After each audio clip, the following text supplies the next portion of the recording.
Онкологиялык ооруларды дарылоо үчүн жыл сайын дүйнөнүн эң аттуу баштуу медициналык уюмдары жана окумуштуу адистер канткенде ушул илдеттен кутулуш керек деген теманын үстүндө талкуу жүргүзүшөп, жыл сайын жаңы ыкмаларды ойлоп таап, ушул адамзаттын бир эң негизги ооруларынын бири болгон бир рак илдетин канткене жеңебиз деген ушул көйгөйдүн үстүндө баш катырып келишүүдө.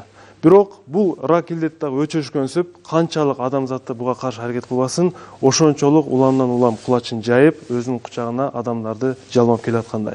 Чындыгында эле кылымдар бою бул рак илдетин айыктырса болобу же болбойбу? Эмне үчүн бул рак илдети пайда болот? Жана канткенде мындан биротоло кутулса болот деген тема бир топ окумуштуулардын, дарыгерлердин баш оорусу болуп келген. Бүгүнкү күндө дагы бул темага суроо коюлуп келе жатат.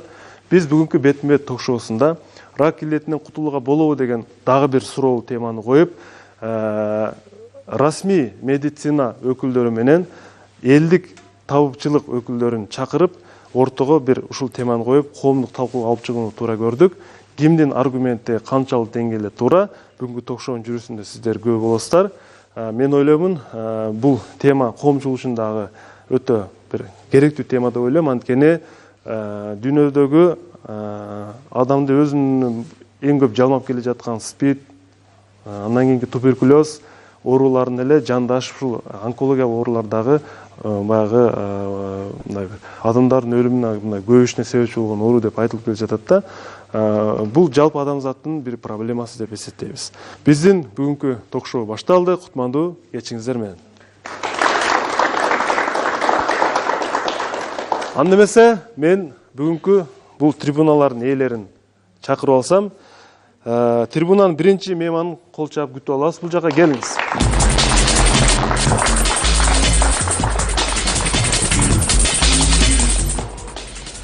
Бүгүнкү бетме-беттин коногу Ашим Зайналиев, элдик табып, хоббиси жараткан Аллага сыйынуу деп айтты. Коомдук ишмери бул адамзаттын жол башчысы пайгамбар Мухаммед алейхиссалам дейт.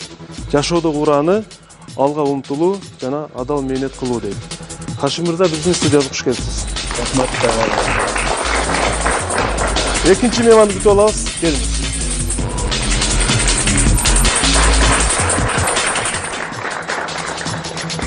Рапиева Саида бүгүнкү бетме-беттин коногу, врач-онкогинеколог, Ош облустар аралык онкология борборунда врач-онкогинеколог кызматын аркалап келе жатат.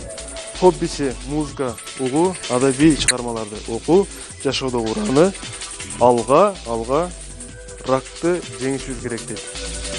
Куш келипсиз биздин студиябызга. Жана ошондой эле биздин бүгүнкү аудиториялар бар. Мен ойлойм, аудиториялар дагы бүгүнкү тема боюнча өздөрүнүн бир ой пикирлерин айтышса керек деп. Анда эмесе биз талкууну баштайбыз.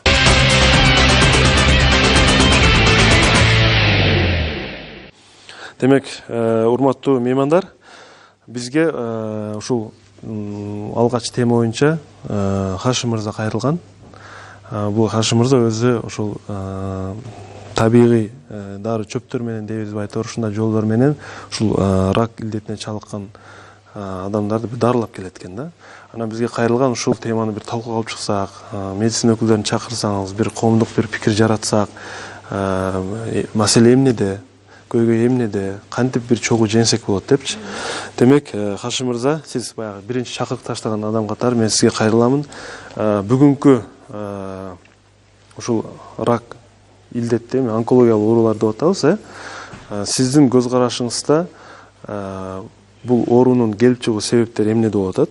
Сиздин көз карашыңызда жана расмий медицина бул маселеде канчалык деңгээлде ийгиликке жетишип жатат? Жакшы суроо болду. Бисмиллахиррахманиррахим. Жараткан Аллахка сексиз мактоолор болсун. Ушу жерге отургузуп, пикирди элге билдирткенге жана силерге Алланын саламы болсун. Ушул жерде отурган аудиторияларга да, катышып жаткандарга да жараткан Алланын саламы болсун. Биздин бир жылдан ашык убакыттан берки практикабызда көрүндү, ага чейин да илимий изилдөө иштерин жүргүзгөнбүз. Бул дартты дарыласа болот. Муну практика жүзүндө биз далилдедик. Ал эми медицина дарыласа болот деп ишенимдүү түрдө айта аласызбы? Ооба. Ишеничтүү түрдө айта алам. Биз көрсөтө турган далилдерибиз да бар. Практикалык жүздө далилдерибиз да бар. Анан бул онкология оорунун түрлөрү көп. Ошонун көпчүлүк түрлөрүн дарыласа болот. Эң биздин азыр күчүбүзгө жетпей жаткан жери мээнин опухолу рагы. Андан кийин табарсыздын рагынын биздин доступубуз жок.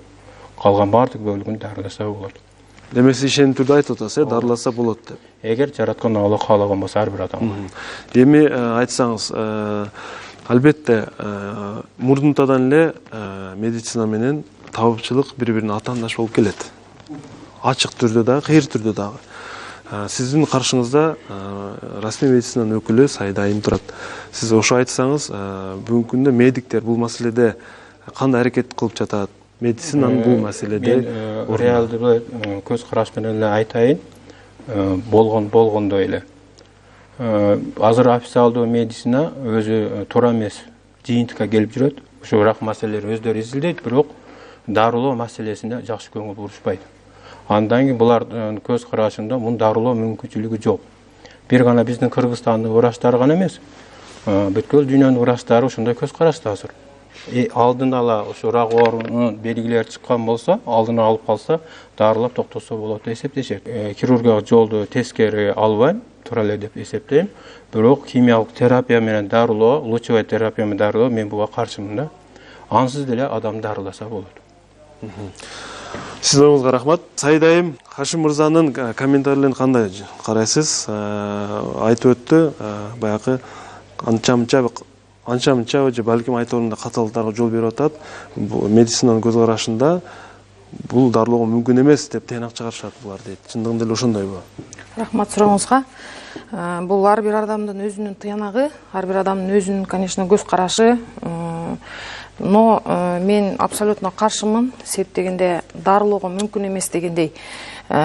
Бул биз онкология ооруларын, залалдуу шишиктерди сөзсүз түрдө бир эле метод менен эмес, бул жерде азыр аке айтып кетти, 3 метод депчи. Хирургический, лучевой, анан химиотерапия методдору бар. Бул метод сөзсүз түрдө үчөө колдонуш керек. Анда дагы ар бир органдын өзүнүн кайсыл органдын залалдуу шишигине жараша ошондой методдор тандалып алынат. Но бул химиотерапия, лучевой терапия каршымын деген, бул, конечно, медициналык көз караш менен мен кошулбайм. Себеп дегенде залалдуу шишиктерге сөзсүз түрдө лучевой терапия сөзсүз керек, ошондой эле химиотерапия сөзсүз керек. Ал деген бул клеточный уровеньдеги лечение. Бунун эми азыр түшүндүрүп отурсак өтө көп, өтө чоң тема. Сиз өзү эмнесине мындай каршы болуп атасыз дейм да, ушул эки дарылоонун түрүнө? Мисалы, Казакстанда, Россияда точечный луч берет. Бизге келген пациенттерди денеси бүтүндөй күйүп калган териге. Мисалы, матканын рагы менен келсе, шейканын матканын рагы менен келсечи, курсак көңдөйү дагы, арка тарабы дагы толук күйөт. Массированный луч берет. Түшүнүктүү. Кандай дейсиз комментарийине? Толугу менен мен каршымын. Азыр сиз айтып атасыз, токтотуп процесс жүрүп атат, химиотерапия эч качан токтотпойт, наоборот, ошол өсүп аткан клеткаларды погибать эттирет, токтотот, төмөндөтүшү мүмкүн. Ошондой эле анын кошумчасы еще это лучевой терапия деп аталат. Ошол эле шишикти жоготушу мүмкүн, лизирование деп коет. То есть ошол шишикти химиотерапиянын жана нур терапиясынын жардамы менен жоготушу мүмкүн. Бул клеточный уровеньде. Азыркы сиздин айтканыңызга мен толугу менен каршы эмесмин. Сиздин андай агитацияңыз таптакыр туура эмес. Конечно, бул сиздин өзүңүз жанагы туура эмес нерсе чыгарыш керек, залалдуу шишикте, залалдуу нерселер деп атасыз. Это значит шлаки, мындай медицина сөзү менен айтканда. Бул жанагы чөптөр менен дарылашы мүмкүн, шлактарды жоготушу мүмкүн организмден бүт химиялык жанагы эмелерди. Но тоже жанагы химия бергенден кийин сөзсүз түрдө артынан медицинада деле каралган ал нерсечи, боорго жаман залалын тийгизбеш үчүн, же болсо башка уйку безине залалын тийгизбеш үчүн кошумча еще препараттар назначить этилет. Сөзсүз эле химиотерапиянын өзү эле назначить этилбейт. Андай токтотуп это бул химиотерапия бергенде деле жанагы шишик чоңое берет, өсө берет, анан катытып коюшу мүмкүн деген это абсолютно туура эмес. Мен эжекеңдин сөзүнө корректор киргизип коеюн. Биринчиден бул рактын пайда болуу процессинде сөзсүз антигендер, антителолор сөзсүз болот. Анан инфекция деп жатканым белгилүү бир вирустардагы ракты козгойт. Ракты козгойт. Бул менин сөзүм эмес, бул илимде аныкталган сөз бул. Мен ошону да признавать этем. Экинчиден, сиз химия алган адам лечение учурунда сиз качан көрдүңүз ошол химиялык өкөл ошол рактын өсүп атканын токтотконун? Же бир прибор бар, ошону зафиксировать этип турган? Конечно, биз өзүбүздүн практикада, потому что биз практикующий дарыгерлербиз. Эч кандай ошол сизге берилип аткан, ооруган адамга берилип аткан химиялык өкөлдүн өсүп аткан рактын тейлосун токтото турган эч бир прибор жок. Аны мониторинг кылып жасап следить эте турганчы. Андай жок. Булар божомол менен айтылат. Бул теориялашып кеткен иш. Ошондуктан медицина ошол күнгө чейин болгана эжеке эми белгилүү бир мисалы бир 15 жылдан бери 10-15 жылдан бери күрөшүп атса керек. Өмүр бою күрөшүп жаткан азырда өтө чоң онкологиялык борборлордагы ошол рак маселесин чечип аткан негизги себеби өзү мамилеси туура эмес медицинанын. Ооруп жаткан адамга жасаган мамилеси туура эмес. Ооба, анан кийин изилдөөлөр да туура эмес изилдейт. Мисалы, эгерде бир айтайлы кандидат наук статья жаза турган болсо, объектте азыраак көңүл бурат дагы кимдин кандай статья жазган, ошол эмгектерин кошуп отуруп алып келип бир статья чыгарып коет. Мисалы, сыныгы болгон ооруну изилдөө калып кетип баратат. Бир гана биздин Кыргызстанда эмес, бул бүткүл дүйнөдө ошондой процесс. Сайдайым, сиз адис катары онкологиялык оорулардан өзүңүз баягы дарылап жүрөбүз дегендей, мындай 100% мындай бир айыгып кеткен айыгышка мындай бир мүмкүнчүлүктөр барбы негизи? Кутулууга болобу? Сиздин оңузча кандай? Сиз онкологиялык, сизде бир илдет бар деген адамда негатив пайда болот да, анын психологиясында мунун аркасында өлүм деген бир суроо пайда болот да. Эми ачык эле бул баары билип калды. Онкология ооруга чалдыгысың дегенде алдында психология бузулат. Мен эми адам болбой калат экенмин депчи. Позитив жарата алабызбы биз? Позитив, конечно, жарата алабыз. Эгерде оорулар өздөрү баштапкы стадияларында, то есть баштапкы этаптарында өздөрү профилактика жүзүндө өздөрү дарыландай көрүнүп турса, баштапкы стадияларында көрүнсө, албетте лечениялар менен, ушул комплексный дарылоо менен айыгып кетиши мүмкүн. Эгерде баштапкы стадияларында оорулар кайрылса.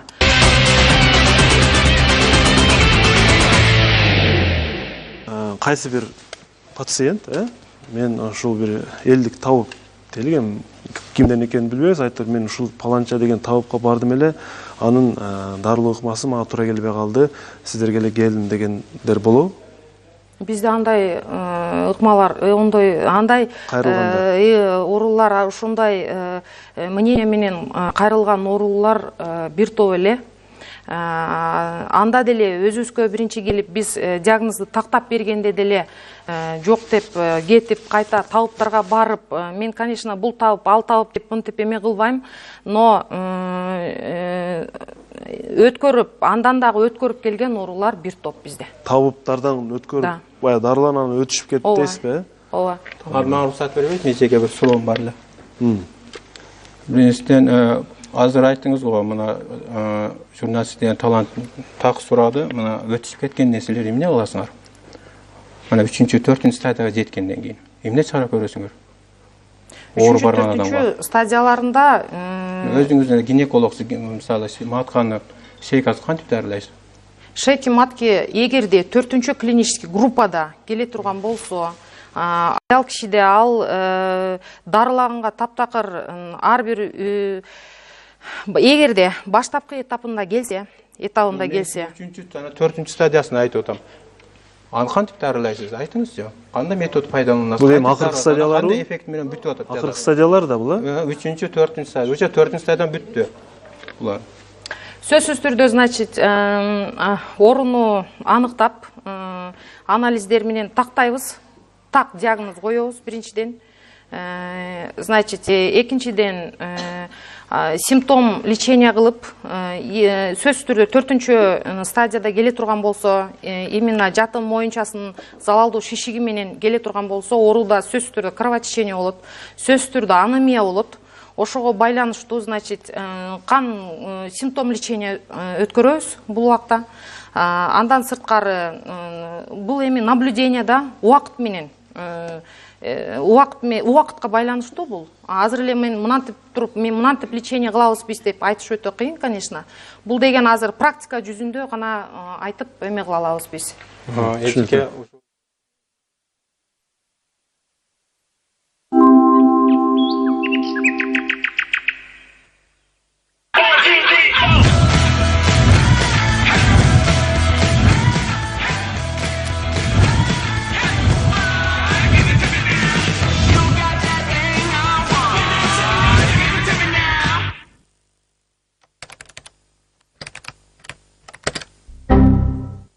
В поисках своего номера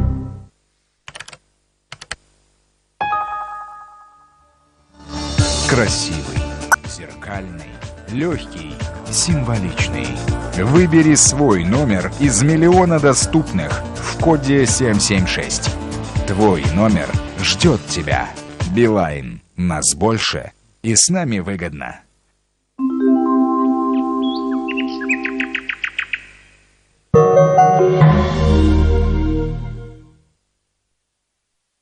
Российская компания «Газпром» в течение 3 лет инвестирует в Кыргызстан 45,5 миллиардов сомов на развитие газовой отрасли. Так, согласно схеме газоснабжения и газификации Кыргызской республики, до 2030 года планируется увеличить уровень газификации Кыргызстана.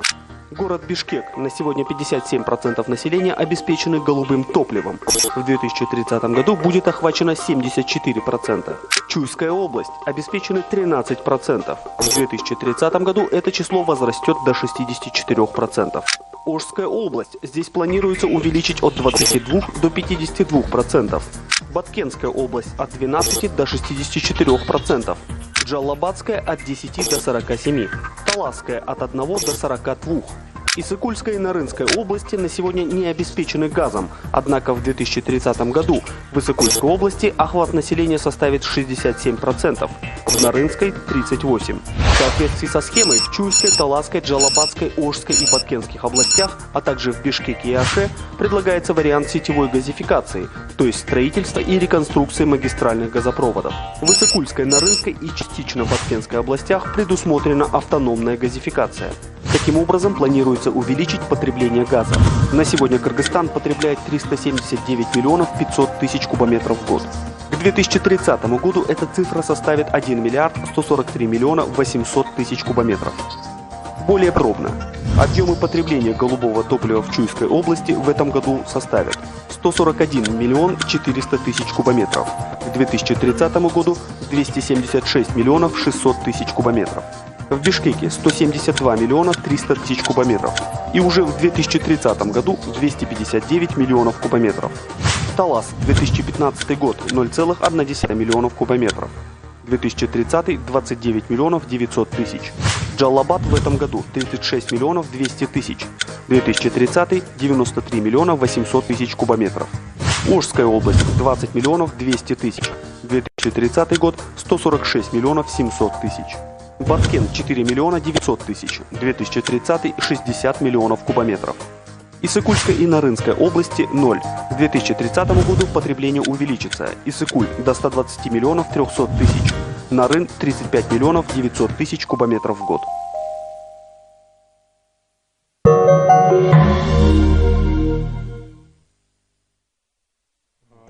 Ушул суроо сиз гана эмес, сизден башка дагы ушул идимдин үстүнөн көп жыл иштеп жаткандар дагы ушул менин суроомо эч ким жооп бере албайт. Эжеке. Ошондуктан сиз андан көрө айтпайсыз бу. Биз 3-4 сайдан дарылоого мүмкүнчүлүгү жок деп эле айтып койбойсузбу? Түзүлө. Сиз кандай дарылайсыз анда? Сизде барбы мүмкүнчүлүк ошондой? Вот биз ошону бизге келген пациенттердин так 90% ошо 3-4 стадиядан өткөндөн келет. Силерден лечение алып бүтөт, андан келет. Так.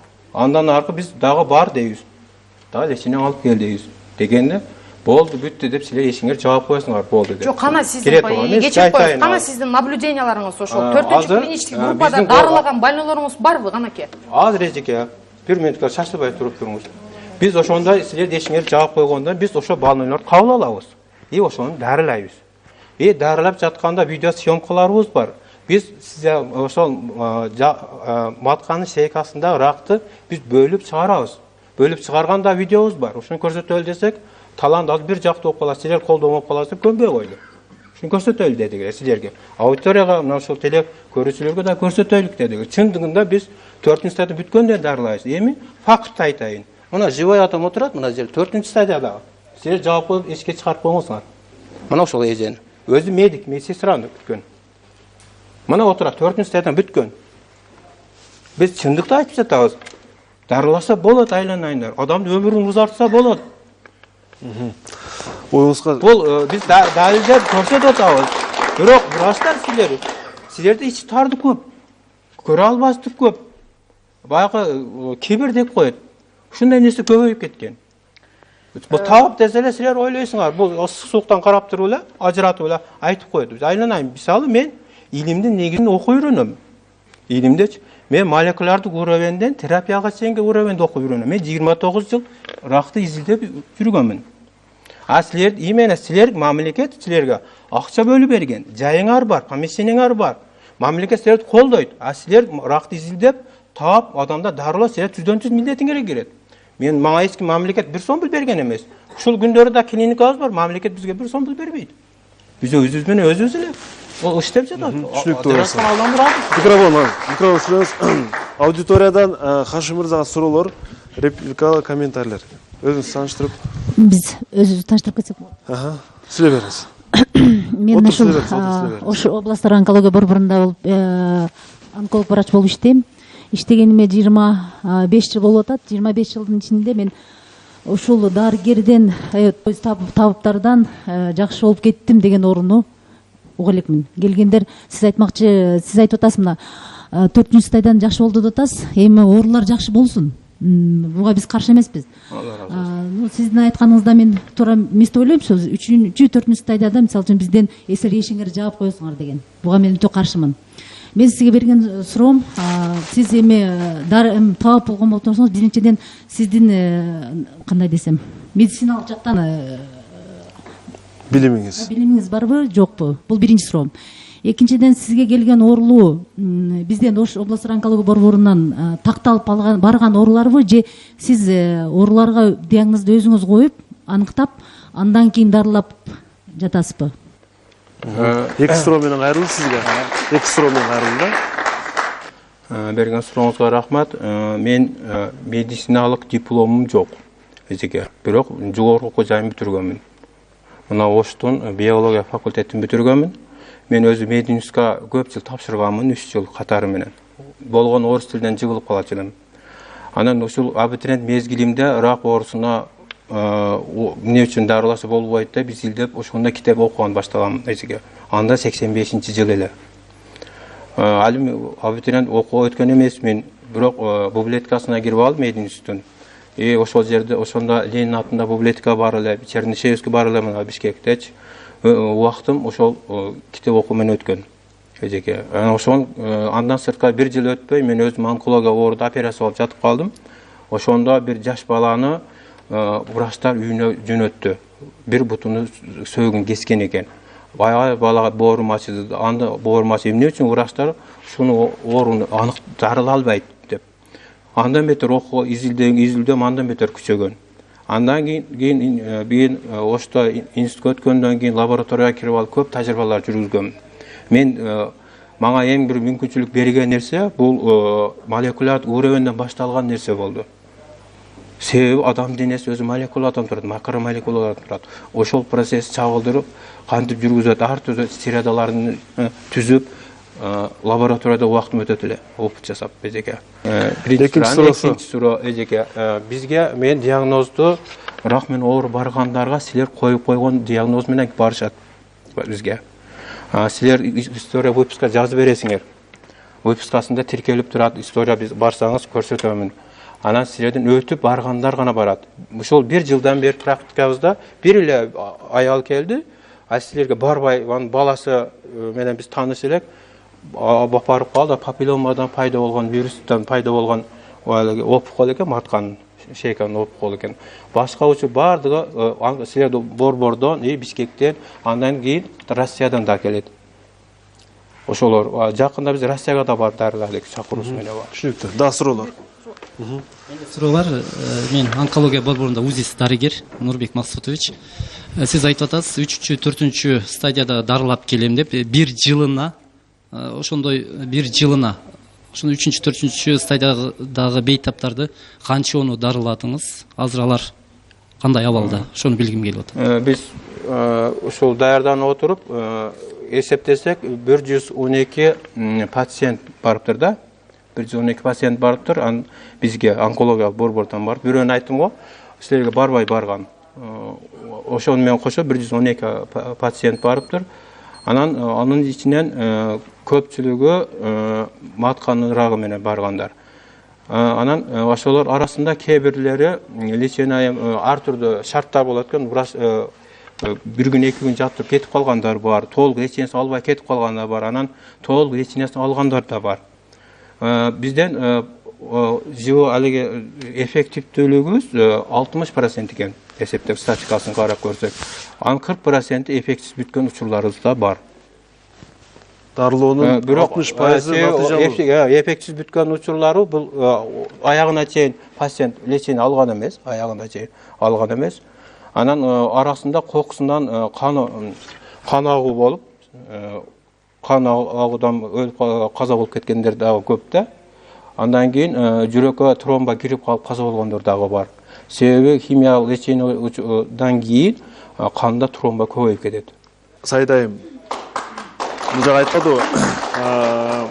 Мындай домат коюп атпайбы мындай. Силер эшикти жаап, анан мындай чыгарып койгон дегендейчи. Бул кандай түшүнсө болот муну? Болду, сен эми дарыланга болбойт деген эле сөзбү? Же дарыланып бүткөн адамды, эми сиз дарыланып бүттүңүз, үйүңүзгө бара бериң делген сөзбү бул кандай? Бул логика кандай түшүнсө? Андай эшикти жаап койгон учурлар болгон эмес, бизде болбойт дагы. Потому что биз ошол онкология адистиги боюнча Ош областтары аралык онкология борбору деп эсептелинет. Биздин дарыгерлер специальный спец метод лечения колдонулбаганда дагы симптом лечения деп коет. Жанагы оорулуунун каны азайса, значит, анемия болсо, анемияны дарылашы мүмкүн. Значит, слабость болсо, ошону симптом лечения менен дарылайт. Анан эшикти жаап эч качан андай учурлар болгон эмес. Билбейм, кайсыл эмелерге таянып айтып атат, не знаю.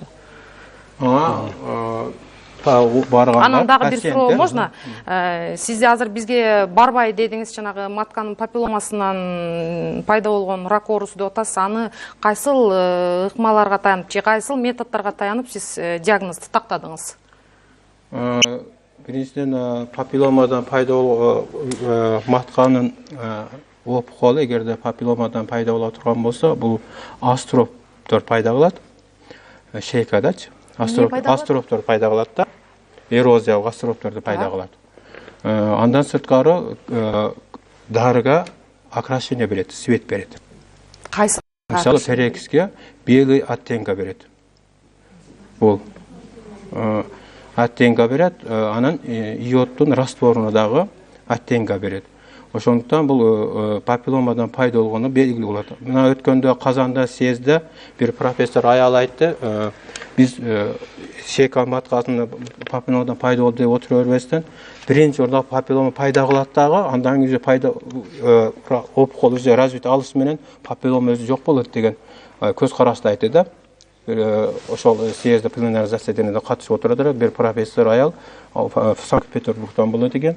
Ошондой изилдөөлөрүнө таянагын айтты да. Диагноздор жөнүндө эле деп ойлойсузбу? Жок, ошол папилломаны эгерде сиз азыр рак матки деп сиз диагноз коюпсуз, бизге кайрылбаганды, перекистин, значит, дагы йодтун деп атасыз, ошону койгондон кийин свет өзгөрөт деп атасыз. Ошонун негизинде эле диагноз коюп койдуңузбу? Эми негизги себептерди берди. Андан сырткары өзү мазок боюнча диагноз коюлуш керек. Мазок тапшыртыпчы. Бирок эми андан сурансам, айтты балам караган аялы мен убара кыла бербе. Мен буну тапшырып алып ушул жакшы эле дарылар бер деп суранды эле. Биз турган жерибиз Арабанда, эми ошто эмеспиз. Анан баласын апарып салып кел десем, суранып туруп алды. Ошондуктан мен мазок тапшырганда мейли тапшырбай эле коюңуз, эми негизги биз дарылар берсек болду деп ушинтип дарыладык. Мазоктун негизинде окончательный рак деген диагнозду кое алганга мүмкүнчүлүк жок. Сөзүм аягын сынып турбайсыңбы? Мен ошону Андан сырткары дагы кандан дагы анализ тапшыртышыбыз керек. Кандан негизги симптому кандан алынат.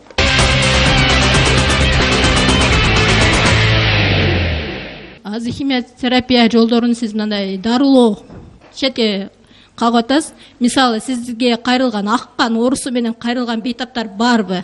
Дүйнө жүзүндө дүйнөлүк стандартта булар только химиотерапия жолу менен гана дарыланат. Буларга хирургия жолу колдонулган эмес, колдонула элек. Ачылыштар еще уланып жатат, бирок азыр ушул эле бир эле жол менен дарыланат да. Анан кийинки суроо мына айыгып кетип. Азырынча токтоп туруң, мен унутуп калбайын эми. Эжеге. Мейли жооп бериңиз. Эжеге, биз сизден акыркы сурооңуздан баштайын. Биз биринчи жолу дарылаганга туура келди. Ага чейин биз буга метод иштеп чыктык эле. Эми ал 3-чү стадиядагы оору экен, уже сөйкө метастаза кетип бараткан экен. Биз ошону дарыладык. Бирок биздин дарылоо 3 стадиядан турат. Биз биринчи стадияны бүтүрүп келдик. Кадимгидей опколдор чыгып атканда, эгерде биз дарыны токтото турган болсок, оорунун симптому жоголот. Эми акыркы результатын айтайын, лейкоз менен ооруган Алек деген киши Татарстанда, жашы 38де. 3-чү стадиядагы дедим го. Эгерде биз дары берген токтото турган болсок, оорунун симптому токтойт. Дарыны бергенде чыгып атканда билесиз, чучуктан, кан тамырдан тамыр аркылуу опкол чыкканда, мына булчуңдун буттун булчуңдарында топтоп калып атат да. Аны биз адсорбциялап алгандан кийин оорус дагы жоголот. Выживаемость боюнча да, бул онкологияда дүйнөлүк стандартта ар бир бейтапты выживаемость боюнча гана бааланат да. Мисалы бизде дарыланабы, башка борбордобу же ал Россиядабы, чөт өлкөдө дарыланса, ал бейтапты биз выживаемость катарында гана эсептей алабыз, что бул больной именно биздин лечениеден бул жашап атат деп.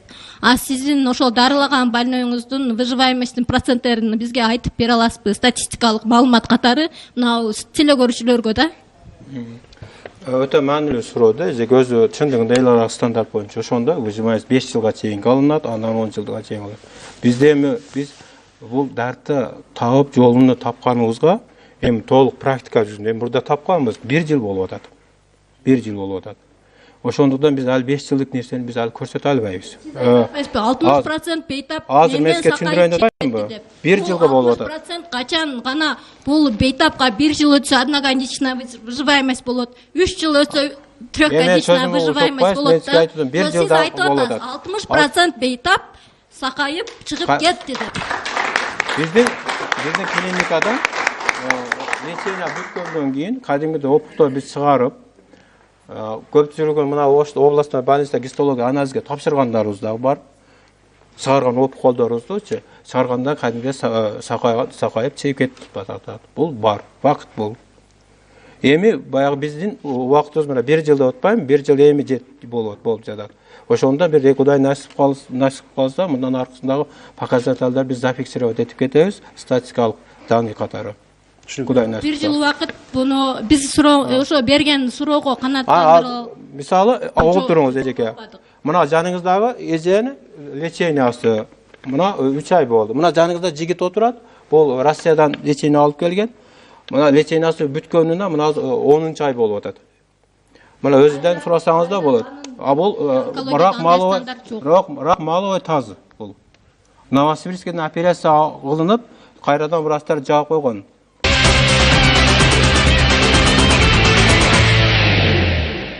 Мен өзүм врач болуп иштейм. Бирок азыркы учурда мен дагы ушундай нетрадиционный медицина менен заниматься этем. Бирок ошо онкологторго сурагым келет да, айткым келет да, бир эле онколог эмес, баардык эле медиктерге айткым келет да, врачтар просто изилденишти токтотуп койдук да. биз баягы дарыны стандартты бизге берип койгон, клинический протокол деп коет. Протоколдон чыга албайбыз да. Бизде ушундай запрет этип койгон. А ошо клинический протоколду гана, приказды гана аткарып отура беребиз да. А изилденип, а вдруг мону кылып көрсөк, могул деле бар эмеспи? Бул зыян тийбейт го деп, ошондой нерсени жасаганды коркобуз. И жасабайбыз да. И кызыкпайбыз да. Башыбыздан балейин алып салайлы дейбиз да. Отура беребиз, ошо үйрөнүп алган традиционный медицинаны эле кайталап эле отура беребиз. Ал эффект бербей, не волнует да. Мен, например, өзүмүн 2 эжем рак болуп өттү да. Бирөөсү 38 жашында өттү. Рак именно желудок болуп 6 ай больницада жүрдү. 6 ай текшерүүдө жүрдү. 6 ай бою 6 ай, 7 айга өткөндөн анан рак деп коюп беришти. Анан уже все, ракты качан коет биздин медицина? 3-4 степенде гана коюлат. А мен рак болгон 2 эжем печенден болду. Аны дагы именно 3, даже 4 степенге жакындаганда коюшту да. Ага чейин коюлбады да. Ошон үчүн айтып атам да, действительно азыр ракка биздин медицинасы өтө начар. Аны моюнга алышыбыз керек. Биз медик, врач катарында эле моюнга алышыбыз керек. Это самом деле. А бирок табыптар эгерде ошол нерсени тапса, ошол нерсени дарыласа, биз 5 колдоо эле колдошубуз керек. Мейли, кандай жол менен колдоо дарылабасын, хоть 3 жыл жашасын, хоть 5 жыл жашасын. Кана мен эжем ушу 3 жыл жашап берсе, жашай албады го. Көздөгөн кыла албады го. Кана ошо ооруган адамдар осы 1 жыл жашап берсе, көздөрүбүз чачырап отурабыз. А ошол нерсе болбоду го. А мейли, мына азыр биздин көз алдыбызда отурат. Мен, например, бул адамдарды оорулуу деп эсептебейм. Мен бизге окшогон эле адамдар деп ойлогом. Азыр угуп алып, мен сүйүнүп атам, пускай мага 1 жылды доказать этпесин, 5 жылды доказать этпесин. Жымбы? Главное, ана жеп атат, ичип атат, басып атат, бизге окшоп жүрүп атат. Онтуп жаткан жок го. Бирок мен ооруган адамдарды көргөндө, ошол адамды караганда адамдар аны сезет. Же болбосо ошол жакын адам өткөндө гана ошол адамдар гана сезбесе, рак оору деп адамдар жөн эле кайдыгер карап, кайдыгер сүйлөп коюшу мүмкүн. А мен, например, 2 адамымды, боорумду жерге бергендигим үчүн мен ушунчалык каттуу карайм да. Анан рак мен ооруган адамдар. Медицина мындай изилдеме токтотуп койду дейсизби? Өтө начар. Карабайт. Например, химиотерапия дейт. Канды кадимкидей кайнатат. Действительно микроэлементтер вообще начар түшүп кетет. Жок. Кайнайт, суу кандай кайнайт? Химиотерапия ошондой кан кайнайт. Суроому? Действительно, мына эжекелер айтып атат, 3-4 степенде эшти жаап коебуз, бул аке айтпадыбы? Жаап койбойбуз деп айтып атат да. Самом деле, мен эжемдер ооруганда 10 күн лечение алды, болду, үйүңүздөрдө карай бериңиздер. Жок, караганга болбойт, жаткыганга болбойт. Хотя обезболивающий сайып, ошол жерде карайлы, эжем ушуну каалап атат, акыркы суроосун аткарайлы десек да, киргизишкен жок да, жаап койгон үчүн эле. Киргизбей эле коюшту. Жаткырышпай эле койду. Мен хотя врачмын, ыйладым, кайра кеттим. Себеби дегенде ошону каалайм. Баягы выживаем деп атпайбы? Жашап келип 5 жыл жашаса да мейли деп ошончолукка барып калып атат да адамдарчы. Бул ошончолук чектелип, мындай жашоону чектеп коебу бул эле, Сайдайым. Сиз кандай карайсыз адис катары? Башында айтып кеткендей, бул бүт оорунун баштапкы стадия, баштапкы этаптарында сөзсүз түрдө дарыланып, такай дарыланганга мүмкүндүк деп атпаймынбы? Азыр эжеке айтып атат, 3 стадиясында деп атат, ашказан оорусунда дагы, боор оорусунда да 3 стадиясы деп атат. Конечно, 3-4 стадияда уже ашказанда, боордо деле уже метастаз деп коет, башка органдарга берилет. Башка органдарга берилгенден кийин бул жерде сөзсүз түрдө хирургический метод эч качан колдонулбайт. Анемия деп атат. Бул жерде, конечно, анемия убагында сөзсүз түрдө химиотерапия берилбейт. Мен эч кимди мынтип, все бардыгы такалып, оорулардын өздөрүнө өздөрү кам көрүүсү да, эрте көрүнүш керек. Эрте өздөрү профилактический жүзүндө 1 жылына 1 жолу сөзсүз түрдө бир обследованиядан өтүш керек. Балким адис катары сизде бир варианттар, кошумча бир альтернативалык варианттар пайда болуп калса, мисалы ушу рак дарылап атканда, аны колдоно албайбыз деп атпайбы? Өзү дагы медик экен, эмнеге дегенде бизде мындай рамкалап чектеп койгон программа дейт да. Сиз ушуга кошуласызбы? Ага кошулбайм, конечно. Изденүү жок деген эжеке биздин борбордун иштешин билбей туруп, мынтип сырттан айтканга, конечно, мен кошулбайм. Себеп дегенде биздин онкологиялық борборунда 6 кандидат медицинских наук иштейт. Алар дагы ошол ар бир локализация боюнча органдардын өзүнүн залалдуу шишиктери боюнча кандидаттыктарын жактаган. Мына жакында буюрса кайта эле 4 докторскийлерин жасаганы турат. Баягы эң негизги аз кечиресиз. Эсиме чоолойуна берип калайын. Жанакы терапиялар боюнча химиялык дегенде бул негизи мындай кымбат дарылоонун түрүнө киреби? Кымбат терапия деп айтам. Себеп дегенде бул дарылоо, конечно, оорулар өздөрү сатып алууга туура келет. Өкмөт өзү дагы жардам берген убактар болот. Ал кезде биз өзүбүз ооруканада өзүбүз беребиз. Өтө кымбат деп деле, булардын канча сомго туура келет? Эгерде мындай сыр болбосо, эми билсе керек. Жок, буну определенно мынанча сом деп айткан өтө татаал, өтө кыйын. Бир терапия, химия терапия өткөрүш канча сом деген мындан бери кызыгып атам да. Мен кызыгып калдым да, канча сом бул? Химиотерапияда бул биринчи эмеси бир эле монохимиотерапия деп коет.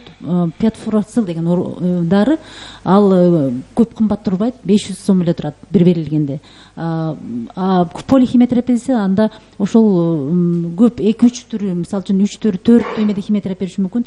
Ал жагынан кымбат болуп калышы мүмкүн. Эми кайсы жагынан?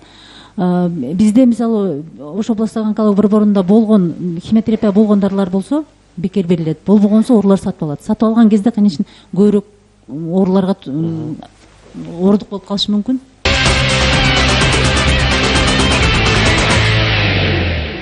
Мен өзүм атым Гүлжан, өзүм дагы врачмын. Статистика боюнча, мисалы химиотерапия алгандагы, албагандагы экөө бирдей эле өмүрүнүн узундугу ушундай болот экен да. Химиотерапия алганда көптөрдү көрдүк. Жаштарынан бери түшүп, окумуштагы страшный состоянияларга келгендерди көрдүк. Значит, азыркы мезгилде ошол мен былтыркы декабрь айынан бери ушу ашым менен чогуу иштеп атам. Значит, айбаганда көп больнойлордун баргандарын бардыгы жана суроо берип кетти. Бизден келгендерби деп. Действительно, сиздерден келгендер бүт бардык выпискалары менен, гистологический анализдер менен подтверждение берилип, канчанчы стадия кандай экендерин бардыгы берилген больнойлор. 20 жолу, значит, андан да көп химия луч алгандарды көрдүк. Действительно, жанагы химия деген бардыгын ажок кылып, бардыгын катырып, страшный состояние келтирип коет экен. Анан бул жерде ашымдын өзүнүн изилдеп чыгып даярдаган дарылардын негизинде ошол ичиндеги гилтей өсүп турган опухолевый клеткалардын түшкөндөрүн көрдүк. Тазеке түшүп, ошолорду алынып, аларды больницанын өзүндө лабораториясы жок, городской больницанын ичине алып келинип, билесиздер, травматологиянын жанында лаборатория бар. Гистологический, цитологический лаборатория бар. Ушул жерде бүт бардыгын подтверждение жасалып, кимден кандай деген раковый клеткалар бөлүнүп чыкты. Ошону кайрадан историяга жабыштырылгандарын көрдүм да. Хирургиялык эмес жол менен. Хирургиялык эмес жол менен. Азыр күнүгө миллиондогон түрдөп дарылар чыгып атат. Мына мисалы сефазалинден эле канчалаган түрү бар. Бир данасы 1000 канча жүз сомго чейинки данасы бар. Анын составын көрсөңөр, чуть-чуть эле өзгөртүп коет, бардыгы бирдей. Ушуну биз кандай кылып берип атабыз больнойго? Ошондо, пожалуйста, мен мына өзүмдүн коллегаларымдын назначениесин көрүп жүрүп атам. Бир эле больнойго 4 түрдүү антибиотикти берип салабыз. 4 түр бул деген настоящее отравление. Значит, 4 түрдүү антибиотикти бергенде хотя бы чуть-чуть защитаны ошо бергиле, пожалуйста. Бул менин өзүмдүн азыркы ушунча жыл иштеп, медицинанын арасында жүрүп, азыркы медиктерге болгон, мына жаштарга болгон как бы. Анан мен ушу докторго бере турган суроом дагы мындай болмокчу да. Мына статистика боюнча онкологияда сиздердин химия лечениеңиздерди алгандагынын өмүрү бирдей, албаганда да өмүрү бирдей. Ушунда стоит ли ошончолук зарылчылыгы барбы деп атасыз? Ошон үчүн мен ошол стоит ли ошону бергенге? Бул статистиканы химия алган менен албагандын өмүрү бирдей дегенге кошулбайм эжеке. Себеп дегенде определенно мындай химиотерапиянын негизинде жашап жаткан оорулар, бейтаптарыбыз бар биздин. Андай статистикага кошулбайм. Албаганды дарыланбаган оорулуу деп эле эсептелем. Эми кандай оору кайсыл органда локализация, кайсыл органдын залалдуу шишигине дайындалган химиотерапия ошого жараша. Анан бирок экөө тең бирдей дегенге кошулбайм. Статистика боюнча. Сиз зарыл деп эсептейсизби химиотерапияны берүү? Зарыл. Химиотерапия – это метод лечения при злокачественных опухолях. Ошончолук баягы адамдын дени кыйналса дагы. Өтө кыйналган адамдын организми өтө кыйналып турганда дарыгерлер эч качан химиотерапияны назначить этпейт. Алып жаткан учурда деп атпайбы? Индивидуально подходить этет ар бир оорулууга индивидуально. Аны дагы анализ химиотерапияны назначить этилердин алдында сөзсүз түрдө обследование болот оорулуу. Суроо. Алып көрөм. Химиотерапия бул туура эмес деп. Бул сиз бир жылда 112-113 больнойду көргөн болсоңуз, сиз азыр ушул сөзүңүз менен дүйнөнүн канчалаган дүйнөдө онкологический институттар бар. Ошолорго каршы сүйлөп атасыз. Алар эмне бекер отурган жери жок да. Мен элдин көз назары менен сүйлөп атам да, медициналык карашта эмес, элдин назарында сүйлөп атам. Сиз ошого эмне дейсиз? Чыгарабыз, опольдорду чыгарабыз, тазиктерге чыгарабыз деп атат бул жакта жардамчыларыңыз. Опольду кантип чыгарасыздар? Кандай лечение кандай способдор колдоносуздар? Мына бизде медицинада бар экен 3 способ. Сиздер эмне кандай способдорду колдоносуздар? Рахмат. Сен маанилүү суроо бердиң да. Биз ошол 1 жылдык тажрыйбанын негизинде айтып атабыз, ага чейин да биз ишенебиз. Дүйнөдөгү онкологиялык институттарды сиз мындай эле четке калып койдуңуз да. Ооба. Мен ошого түшүндүм. Биз химиядан сырткары биз лучевой терапияны да четке калып атабыз. Сен аны кошпой калдың. Ошондуктан бизди изилдөөлөрүбүздү, мына жасаган практикабызды научный жакта мониторинг жасап, подтверждение кылыш үчүн биз Кыргыз өкмөтүнө да кайрылганбыз. Бирок бизде эч ким уккан жок, кызыккан да жок. Ошондуктан биз Россиянын саламаттык сактоо министрлигине кат жолдодук. Ошол илимий жактан далилдеп, врачтарга көрсөтүп үчүн. Ошондой максатта. Себеби бул биздин методика иштелип чыккан методика лечение келе турган болсо, толук түрдө химиялык лечение менен луч жок болот. Ал тургай мисалы ичегиге, жоон ичегиге жасалган операциялар да жок болот. Ашказанга жасалган операция да жок болот. Ар бир рак менен ооруган адамдын өмүрү сааты эсептелип калат. Ар бир адам бир мүмкүн Алла шифасын берип калган болсо, сакайып өмүр сүрүп калсын деген эле аракетибиз бар. Конечно, сиздин ушундай дарылоо методуңузга эч каршы эмеспиз. Биз тескерисинче сүйүнөбүз, кубанабыз. Бизден барган оорулуу анан сизден дарыланып үйгө барып көз жумгандар бар. Анан эми бундайда мынтип эле чектеп, меники жакшы болуп атат, химиотерапиянын четке, лучевой терапиянын четке деген бул действительно могу жакта жаш студенттерибиз азыр айтып кетти. Мировой баягы изилдөөнүдөн улам келип чыккан дарылоо методдорун четке какканыңыз бул туура эмес. Анан кечээ биз баарыбыз билишибизче, сентябрь айында бизде жанагы онкологдордун съезди болуп өттү Казанда. Биздин билишибизче сиз ал жакта катыштыңыз окшойт, Ким кандай дарыгер в качестве онколога или ким деп катыштыңыз? Мен өзүмө ал жерге онколог, биохимик деп эле тааныштырганмын. Онколог деп. Биохимик деп. Эми сиз өкмөттүн берген диплому колумда жок болсо дагы, бирок мен тажрыйбам муну айтканга мүмкүнчүлүк берет, изилдөөлөрүм дагы.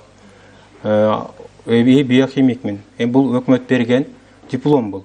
Меники кесибим. Андан сырткары ал съезге биз постерный доклад жасаганбыз. Сиздин бирок онколог деген специальность жок болгондон кийин сиз өзүңүздү эч качан эч жерде онкологмун деп представлять этпешиңиз керек. Бул бизден сизге айткан эмес. Карындашым, бул мамлекеттин берген башы айттым го, диплом эмес. Бул өзүмүн иштеп 29 жыл. Анда ар ким өзүн эле ар жерде өзүнө диплом ала берсе болот экен да. 29 жыл илимий изилдөө иштерин жүргүзүп атам карындаш. Онкологиянын үстүнөн. Эми өкмөт бербесе да силер атабасаңар дагы мен өзүм моралдык укугум бар да, турабы? Же тура эмеспи? Жок, андай деле, по-моему, бул өтө чоң тема, значит, болчу. Азыр бул жактан бир суроону кайдан жыйынтыктайм мен. Бериңиз. Эң негизи карамышык, бакмышыкпы чычканды кармаса болду. Ракты жок кылса болду, туурабы? Сиз эмне ойлойсуз? Азыр өзүңүздүн айтканыңыз боюнча рахматты айттыңыз. Мен ойлойм, эми келечекте биргеликте иштешип, бул жигиттин жасаган иштери боюнча анализдер жүргүзүү менен бул жактыкында илимий жол салууга себепчи боло турган силер болсоңор. Бул болсо өзү 29 жылдан бери тажрыйбасына ээ болгондон кийин ошону колдоону менен дарылап жасап кете берсе, эгер ошол эки нерсени кошуп кетсек, мен ойлойм, баягы резонанс жакшыраак болот го. 2-2-ни кошсо 4 дейт. Бирок 2-ни 2-ге кошкондо 5 да болушу мүмкүн да. Ошол себептен кандай дейсиз? Ушинтип бирге иштесеңер болобу? Кызматташаласыздарбы мындай? Эгерде чындыгында тастыкталса, бул жактан расмий түрдө тастыкталган болсо, кызматташабы медицина деп атат дейм. Расмий түрдө мынтип кызматташканга болот. Биринчиден, агайдын мынтип өзүнүн официалдуу өзү моралдык укугум бар деп өзүн онколог деп атаганы бул туура эмес. Анан экинчиден, агайдын бул дарылоо методу көбүнчө азыр айтып атат, жер жемиштер, чөп дарылар деп атат. Бул методко эч качан медицина каршы эмес, наоборот кошулат бул нерсеге. Бул аябай жакшы метод. Бул жанагы шлактарды, токсиндерди чыгара турган чыгарышы мүмкүн ошол мөмө жемиш, ошол эле чөптөрдүн негизинде. Но определенный ар бир оорунун методдору бар. Химиотерапия менен лучевой терапияны четке какканы бул болбойт.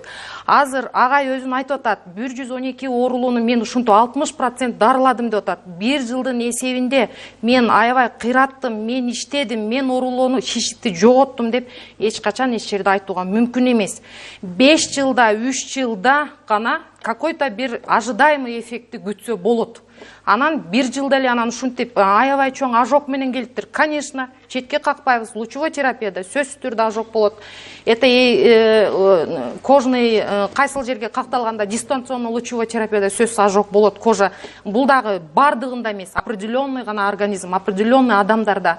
Химиотерапияда сөзсүз анемия болот. Бул дагы, но бул восполнять этсе болот бул нерсени. Анан бул методдорду четке какканыңыз бул туура эмес. Сиз буну четке кагып турсаңыз, конечно, биз сиз менен кызматташа албайбыз. Сиздин чөп дарыларыңызды Сиздин чөп дарыларыңызды, мөмө жемиштериңизди ради бога назначить ете бериңиз, бере бериңиз. 30 секунд убакыт бере алам, анан жыйынтайбыз. Биздин бул жерге келип, ушул жерге мен айта турган эң негизги оюм бул рак оорусуну дарыласа болот. Ал 3-чү стадия болот, 4-чү стадия болобу.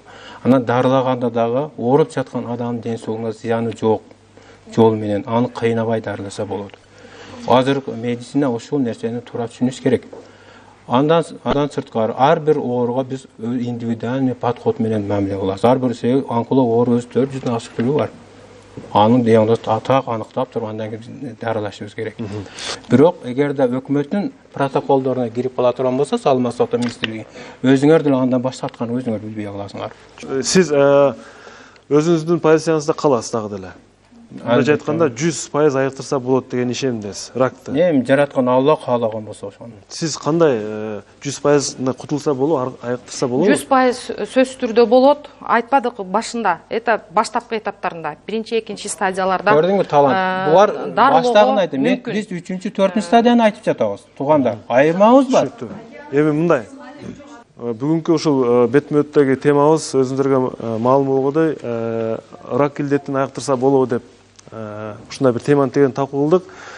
Бул Хашим мырза айыктырса болот деп ишенимдүү түрдө дагы эле ушул позицияда калып атат. Балким ким билет, балким бир доорлор, учурлар мезгил келип, балким илик мындай бир жыйынтыгы балким туура чыгып калар.